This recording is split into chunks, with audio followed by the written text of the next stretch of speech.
बाबा फरीद अचानक एक वीरान गली से गुजरते हुए एक छोटे से कच्चे मकान के सामने रुक गए। अंदर से बच्चों के रोने की आवाजें आ रही थी और एक आदमी टूटा हुआ दिल लेकर आसमान की तरफ देख रहा था। उसके कपड़े फटे हुए थे और चेहरे पर मायूसी के निशान साफ दिख रहे थे। बाबा फरीद धीरे से अंदर गए और नरमी से पूछा, बेटा तुम इतने परेशान क्यों हो?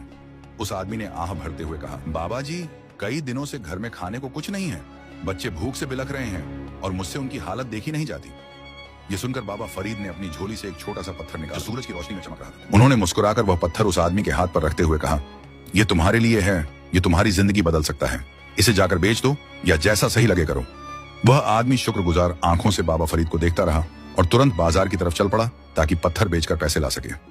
रास्ते में एक बीमार और भूखी औरत सड़क के किनारे बैठी रो रही थी। उसके साथ दो छोटे बच्चे भी भूख से परेशान थे। गरीब आदमी का दिल पसीज गया। उसने पल भर सोचा और फिर वह पत्थर उस औरत के हाथ में रख दिया और कहा, ये तुम रख लो, शायद तुम्हारे काम आ जाए। औरत की आंखों से शुक्र के आंसू बहने लगे, लेकिन अब वह आदमी खाली हाथ था। फिर भी दिल में एक अजीब सा सुकून था। जब वह अपने घर लौटा तो सोचने लगा कि बाबा फरीद ने यह पत्थर मुझे क्यों दिया था। तभी बाबा फरीद दोबारा उसके घर के दरवाजे पर खड़े मुस्कुरा रहे थे।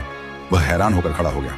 बाबा फरीद ने कहा, बेटा तुमने पत्थर दिया नहीं है, तुमने अपना दिल दिया है। दुनिया का सबसे कीमती खजाना दिल की सच्ची दरिया दिली है। उसी समय से उस आदमी की हालत बदलने लगी। उसके रोजगार के रास्ते खुल गए। लोग उसके घर के पास से गुजरते तो उसके मददगार बन जाते और उसके घर में खुशी और सुकून आ गया।